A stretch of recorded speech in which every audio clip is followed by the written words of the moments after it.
Hey, what's up, guys? I'm going to be talking a little bit about tonight's slate. I'm sorry, I'm like brutally ill, and I'm not going to be sharing my screen much tonight. Um,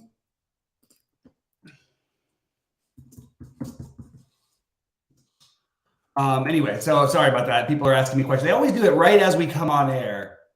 Ask me questions about what I'm doing. So basically, you have to adjust everything here because the whole Knicks situation on DraftKings is basically impossible to avoid. I think that you're starting your lineups, you're playing quickly, and you're playing Tyus Jones. Everything else you do from there is another thing. I think that's basically where you're starting almost all your lineups on DraftKings. On FanDuel, I think it's less so that way. I actually think like RJ Barrett is the Nick I don't mind using over there. I actually don't mind quickly over there either, but I just think it's such an obvious play on DraftKings.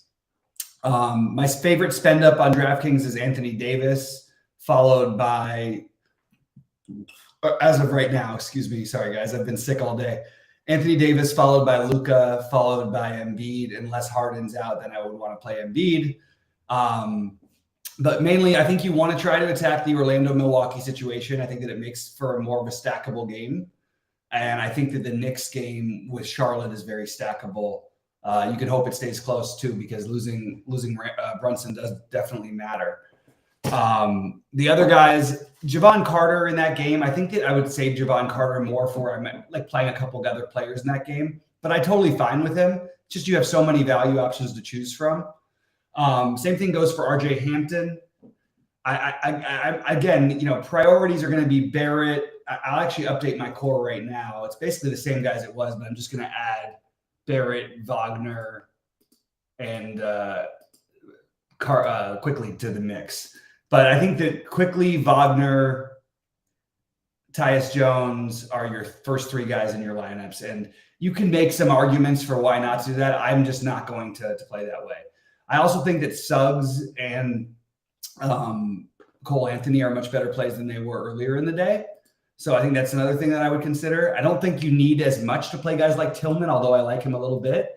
I really like Jaren Jackson, Chris Middleton, Bobby Portis from that other game. So that's basically my list of like my 20 players that I'm using as of right now.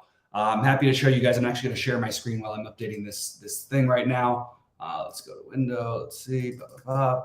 And this will be a little bit better. Thanks, Sam. Just do. I can see Luka being a good one tonight too. Thank you very much, though, my man. Yeah, you guys can see my screen basically, and I don't usually like to give away the core plays because these are for premium, in general. But you can see where I've sort of downgraded a couple other things. For what it's worth, I have Bagley ahead of Tillman. I think it's going to be a decision point for some people. But I'm playing more Jaren Jackson than I am of Tillman even. I also really like you can see I've got a long list of core plays here that's a little bit longer than usual. And again, I usually wouldn't show everybody, but it's kind of hard as the projections are, as I'm trying to update them as the light night goes on. So that's sort of a quick look at, oh wait, yeah, you got it still, of the guys who are basically make up all of my roster spots. And then I'm trying to find a piece here and there because you can see all those guys are double-digit owned to try and get a little creative with. Some of those guys include Kyrie Irving. Some of them include Embiid. Some of them have Anthony Edwards. A lot of them have Anthony Davis. And I'm just curious now where he's going to be because I know he's going to be popular, but I thought he was going to be a little bit more popular. Kind of excited to see that. And I'm going to play him in most of my DraftKings lineups. I don't know how much of him I'm going to get to on FanDuel yet, but I do think that Anthony Davis is a really strong play also as another guy to spend up for. But you can see there's a nice natural middling build that you have out there for you. The problem is what guys to get creative with. I mentioned that I'm, going to be overweight the slightly lower owned guys on the Memphis side of things, Jaren Jackson, whatever, all those guys. I have a lot of 15%ers in my lineup. I'm going to be overweight. I'm going to play some Brook Lopez as another way to get different. A lot of people playing everything else in Milwaukee. Remember, he had that 60 fantasy point game earlier this year when we had the situation arise. Other guys I'm looking at, I have some of Mikal Bridges, which I didn't expect at the beginning of the day. I have some of Spencer Dinwiddie, which I did expect. I still have some Finney Smith, but it's lessening by the minute. Just going game by game through game here and talking about who I'm actually playing. I really like. I think that I might take Shea as one of my guys to get weird with. Just going to have no ownership. The minutes, there's a lot of rumors and stuff out there. He played 37 minutes in the last game. I don't really want to overly worry about it. So I'm going to play some Shea tonight no matter what. But I just am trying to decide if I want to put my big buy-ins. I do think Shea, there's like a sneaky Shea and Giddey both get a huge bump from Jalen Williams being out. Just because Jalen Williams can do so much more offensively, and he sort of like handles the ball like a point guard for them. So I think those guys get a giant boost, and I think they should be incorporated into your mix as well. But the Dallas guys and Anthony Davis are still my two favorites, are still my favorites to spend up on. Those are not that off the beaten path. I do think Shea is a really good off the beaten path type of play. And I think Anthony Edwards, who looks really just sort of beaten up at this point of the year, but I think Anthony Edwards is still in play just for the upside as a way to get different at sub 10% ownership. And that's sort of, I think, how you're going to win today, because you're going to have so many people with similar builds featuring a lot of these core plays. But I'm a little bit higher on some guys than they are. So pop in your questions, pop in your thoughts. I'm really sorry that I'm this sick and can't just do a regular show. So I'm going to treat this more like a Q&A going forward and turn off my screen here, turn off my screen share. But that's sort of what I've got as of right now. I don't, Sam Stu, I appreciate the question. I don't answer questions like that because I don't really know the answer. I don't know if the team knows the answer. So therefore it's impossible for me to know the answer. It's really what they decide. I think it's, they're trying to win games. They're one game. What are they now? Is it one or two out of the second, the 2 seed? They're two back of the, they're one game in the loss column back in the 2 seed for the 2 seed. You think that would mean they'd be trying to win. Celtics have lost 3 in a row and they've caught up a little bit, but I don't know. I'm just not all that excited about it. And I'm not all that excited to try and speculate about something that really I don't feel that there's a way for me to speculate on. I think it's really up in the air. I think they're trying to figure it out. For FanDuel, I'll tell you, like, basically, the only difference is for me is that Quickly is obviously less of a must, and so is Tyus Jones. However, I think there's a really good argument to play more Quickly and Tyus Jones together because people won't do it, and it's a good way to get different. Not even get different, but like I just think people are going to go for the cheaper guys more over there, which makes sense. Corey Joseph, Javon Carter are more priorities on FanDuel than they would be on DraftKings, just because you have other good plays that lock up all the point guard spots on DraftKings, and their prices on FanDuel are much more expensive. I still like Davis and Luka. I also like RJ Barrett more on FanDuel. Mo Wagner is still on FanDuel. Same with, what's his name? Xavier Tillman. And the other ones that I'm playing, I'm just looking through my lineups. Sorry, guys. Give me 1 second here. Right now,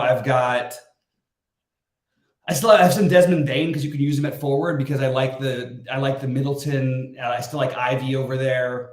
And then you have the spend down guards or the spend up guards, either way you want to treat it. Bobby Portis I have more of over there. Cam Johnson I have more of over there. Nicholas Claxton I have more of over there. Jaren Jackson I have a little bit. I actually have a lot of him on both sides. Heavy on Barrett, but I'm going heavier on Quickly than I am on Barrett. Barrett's the number 2 priority. Quickly's number 1. So that's to answer that one. Thoughts on Porzingis? Porzingis is totally fine against Detroit. He's not really a big, but yeah, we can call him a big, sure. But yeah, Porzingis is completely fine, especially if Kuzma's out. I like Kuzma out quite a bit. Kessler out is kind of interesting. I didn't get that news until just now. Let me double check what I'm going to do with that. Just going to take a quick look here at Utah because it should just slide things over to Olynyk, Markkanen. I'm not sure that's going to make a big difference for me. I think it makes a little bit of a better play out of Kelly Olynyk. But other than that, assuming that Clarkson does in fact play, I'm not really sure that does that much for me, to be honest with you. Anyway, guys, keep firing them off. I'm probably just going to be here for a few minutes because I honestly haven't gone more than like an hour without puking since I recorded the sheets today. I don't know what got in my system, but I'm hoping it's going to be gone soon because this is really uncomfortable. So let me know what's going on. And any other questions, I'm happy to answer. I'm happy to go through it. I'm just, I think the main thing we're waiting for, we want starting lineups. As I mentioned, I just don't want to forget about the Jalen Suggs, Cole Anthony part of that thing. Mo Wagner gets a boost with the way things are too, but Suggs has played 35 minutes in the last game. We know Cole Anthony's a heat check waiting to happen all the time and has a monster ceiling. I wouldn't forget both of those guys. Thanks a lot, Brandon. I appreciate you, man. With that said, I'm not sure what else. Again, I've got my list up on the site. Anybody, by the way, if you're a premium member or whatever, make sure to you get in our premium Discord. We've been posting more after lock up to the minute stuff on there, so we can really, help our subscribers out first and foremost. But we want to help anybody we can. So obviously do join, do like and subscribe and all that stuff. My head is going in circles. So I'm going to say good luck to everybody and probably get out of here. If there's no more questions, I'll leave it up for a minute. But sorry, guys, not to be bringing you the best of myself. Hopefully, we'll be back at it tomorrow. And then we've got the live sweat show tomorrow as well, which should be a lot of fun. Great to have Sowers on yesterday. Really, really cool guy, really smart guy. And he's made a lot of money in a lot of things that we're doing, including poker, DFS, NFT, crypto, a lot of stuff. He's all over the place. MJ, you're the only one who can't see it. So maybe if you don't mind if you restart your computer at some point, because everybody else who couldn't see it can see it now. So if you, or if you want to post again and ask at scans, SCANS in our Discord, that question, but I don't know why you're not seeing it. I think it might just be a matter of restarting the computer. I hate to say it to be so simple-minded, but I asked scans and it looked like everybody else was able to see it except for you. So we want to make sure to get you in there. And in the meantime, feel free to just DM me in the regular Discord if you have any questions or thoughts. Sorry about that, man. We'll get it straightened out for you. Appreciate that. All right. Thanks to all you guys. And we'll have a better show for you tomorrow. Good luck to everyone tonight. And I'll be in Discord for the remainder of the evening. Make sure to tag me so I see the